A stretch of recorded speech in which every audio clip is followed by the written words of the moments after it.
Okay, just a quick presentation here on our next lesson. Actually, it's a lesson from a brand new chapter called Data Collection. It's chapter 4 in your online text. And this particular lesson is going to outline 3 different things. First of all, and quickly, the role of a statistician. What do you do as a statistician? What's your job? And then secondly, talk about 4 different methods of data collections, 4 ways to gather data. And then finally, and maybe most importantly, address the concepts of validity, reliability, and bias. So let's get started.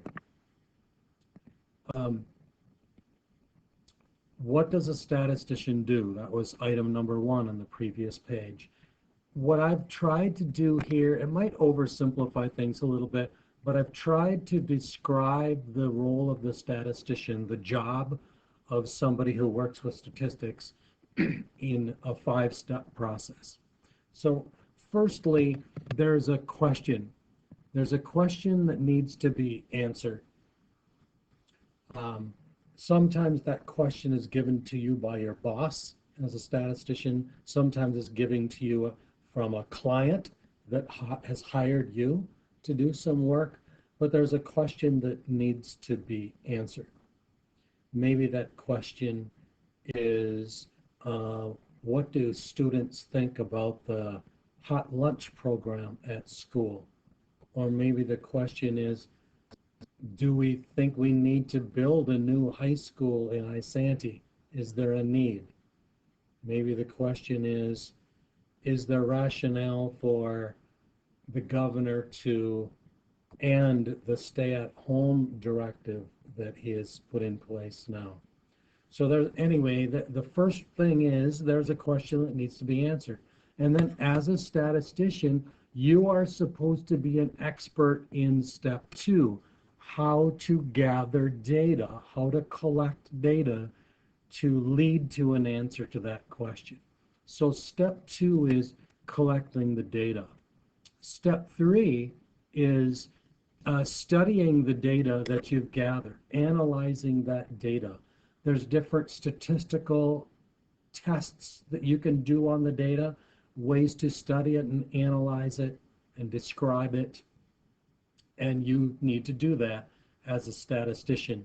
These days, that includes a lot of computer analysis, computer crunching of the data. Fourthly, after analyzing the data, you want to be able to answer the question. The question from here in step 1. Form conclusions and try to answer that question in step 1. Maybe when you form the conclusion is, I don't have an answer to the question yet, and I have to go back and gather more data. But maybe you've got a pretty clear-cut answer to the question. And then step 5 is very important. As a statistician, you need to be able to explain and share how you did your job. Define again all of these steps. Define again the question you were trying to answer.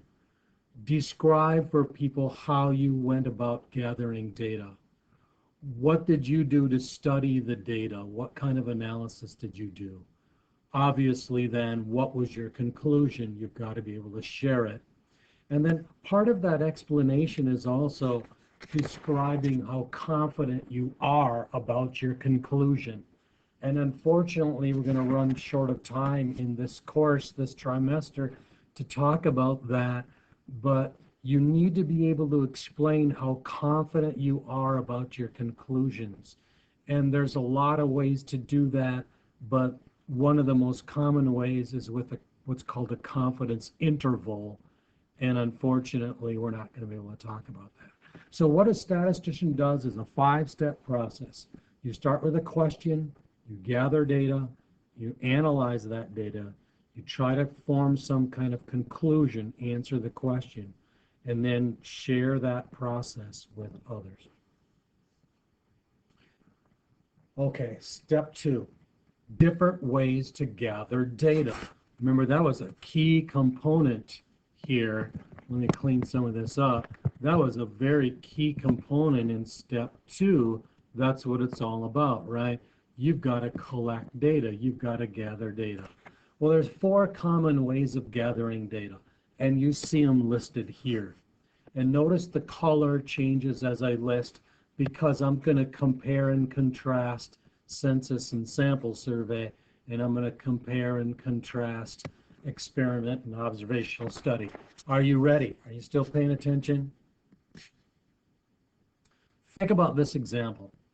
I want to find out, I need to answer a question, something regarding the high school. And so my population of interest, the people that I'm interested in gathering data from, are all the students at the high school. There's 1,585 students. Quite often in the world of statistics, we don't actually try to gather data from all 1,585 students. Instead, we randomly select some of these students and form a little sample group, and we actually gather data from the sample group instead. And the data we gather here, the statistics that we gather here from this group, we say, if we do it carefully, can represent quite well the data we would have gotten from the whole population. Census. Here's my definition of census. Gathering data from everyone in the population of interest. Gathering data from everybody that you want information from. In this example back here, if I would actually gather data from all 1,585 students, that would be performing a census.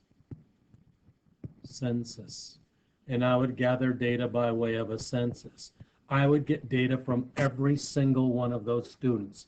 That's what a census is, gathering data from everybody that you're interested in. On the other side here, a sample survey is gathering data from that small subset of the whole population. So if I gather data from all of these, census. If I only gather data from those randomly selected smaller group, that's a sample survey. So a census, you gather data from all, and a sample survey, you gather data from some. The other 2 forms of information gathering are experiment and observational study. And you're familiar with experiments, I know you are. That's where you gather data, but you intentionally influence the people you're getting the data from or the things you're getting data from. So I blindfold half the people and then I gather the data. Or I give some people this experimental drug and I give another group of people a placebo and then I gather the data. So I'm intentionally influencing some of the people or things that I'm gathering data from. That's an experiment. An observational study, on the other hand, is where you try not to influence the people you're getting data from. I always think of when Dr. Gibbs would sneak into the classroom and try to observe and gather data about how good of a teacher I am or how poor of a teacher I am. And he would kind of sneak in and sit in the back corner of the room and record information as fast as he could write. That's an observational study where you're trying not to influence what's going on as you collect the data. Let me give you some examples. Here's Justin. He hid in the bushes gathering data regarding the play habits of the kids on the school playground. Remember now we've got census as an option. We've got sample survey where we gather data from the sample. We've got experiment. Sorry, I should be writing more neatly.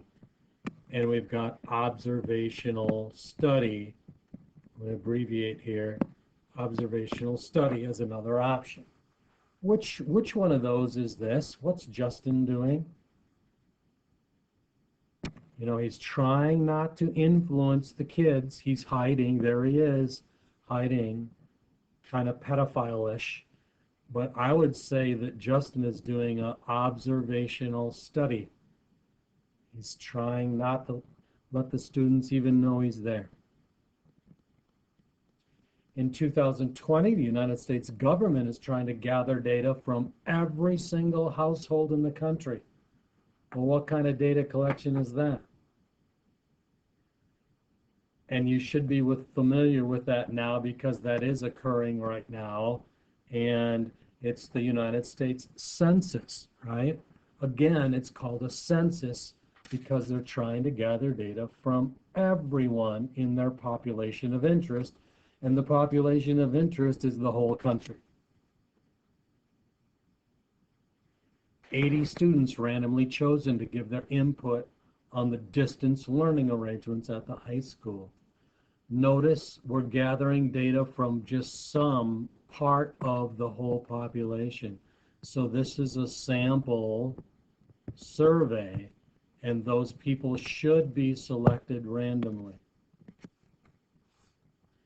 The daycare gathered data from parents of every single child when they delivered or picked up their child during the week.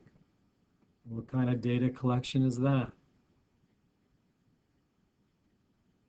I would argue again because they did get data for every child, the parent of every child.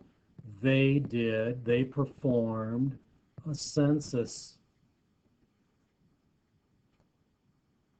Sarah intentionally came home at 12:45 a.m., 1 full hour after her curfew, just to see what her parents' reaction would be. Well, she gathered some data, right? What did she do? What was her data method? Collection method? Yeah, I agree. Sarah did her own little experiment to see what would happen, what kind of data she'd get, and it doesn't look like it turned out too well. So 4 methods of data collection: census, sample survey, experiment, observational study. You can read about those in your online text as well in lesson 4.1. And I'm paging through the book right now, and it looks like those are discussed on page 108. Page 108. So read about them on page 108.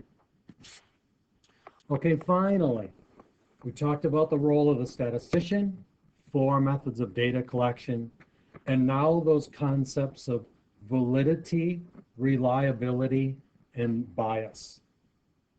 So when we gather data, it's necessary for us for the data to have validity. We want it to be valid, and we want the data to also be reliable. They're not synonymous. They're not the same thing. Validity means that it was the proper way to gather the data. The instrument, the thing you used to collect the data was the proper instrument. Reliability means the data that you got is consistent and it's repeatable. If you did it again, you'd get the same kind of data. That makes it reliable.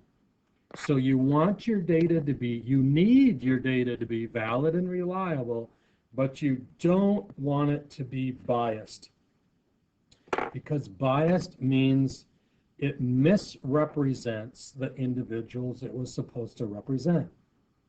And so the data is skewed, it's off, and it's always the same way skewed or slanted.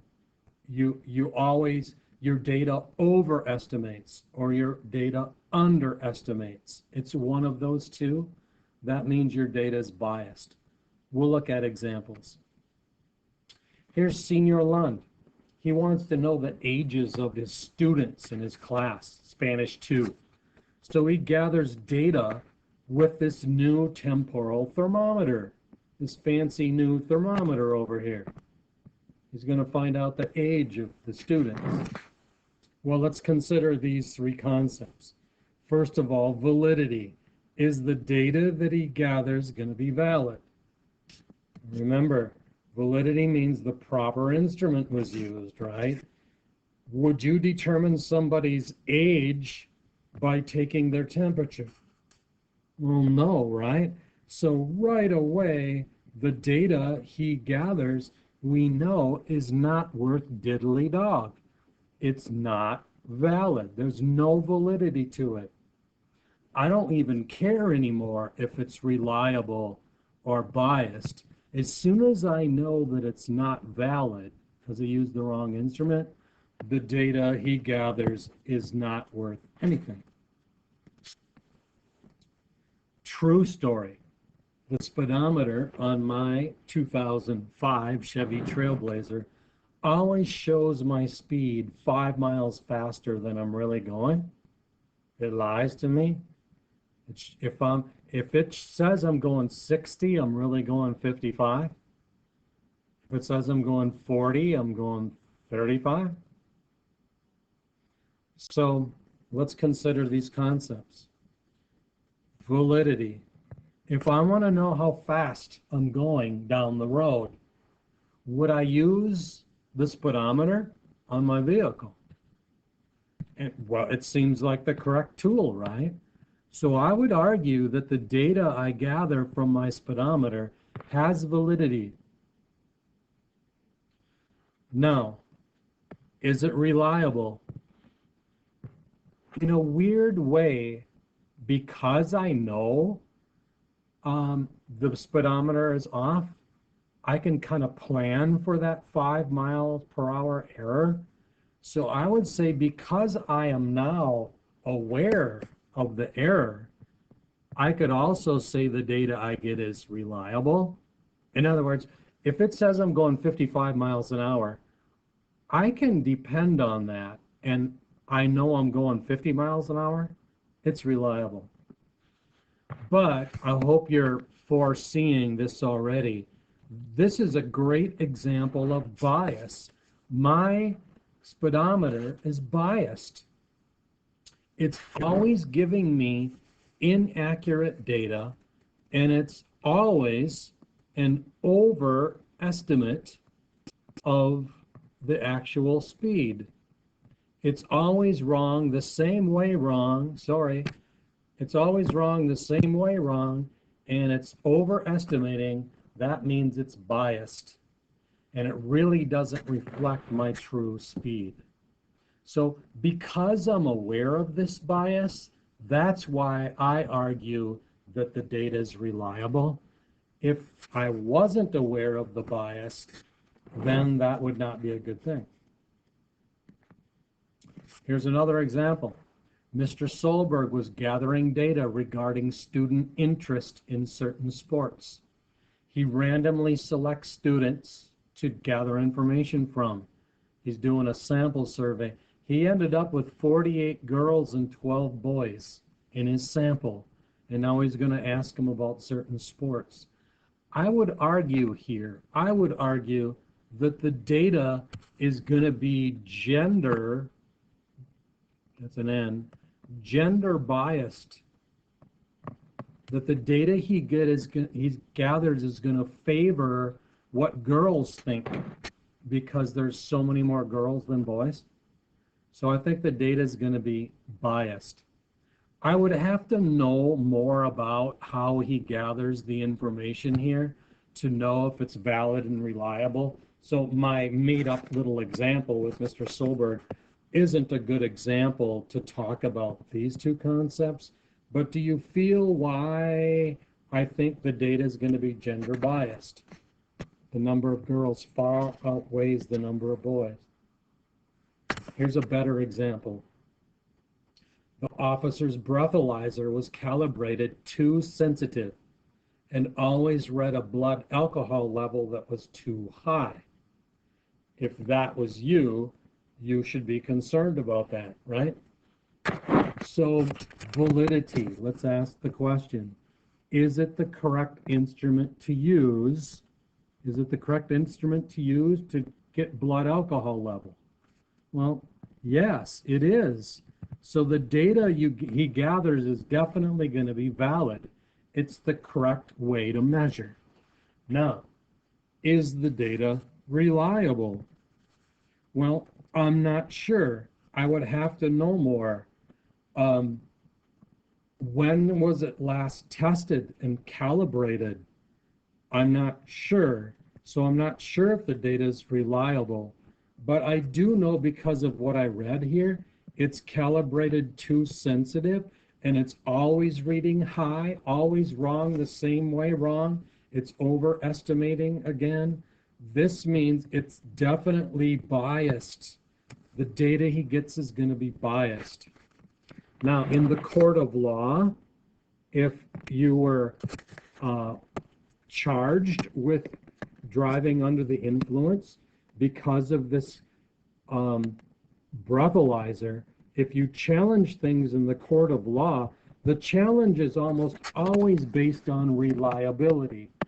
The lawyers, the attorneys will argue about, is it set properly? Is it adjusted properly? Did you get an actual reading that shows the true blood alcohol level?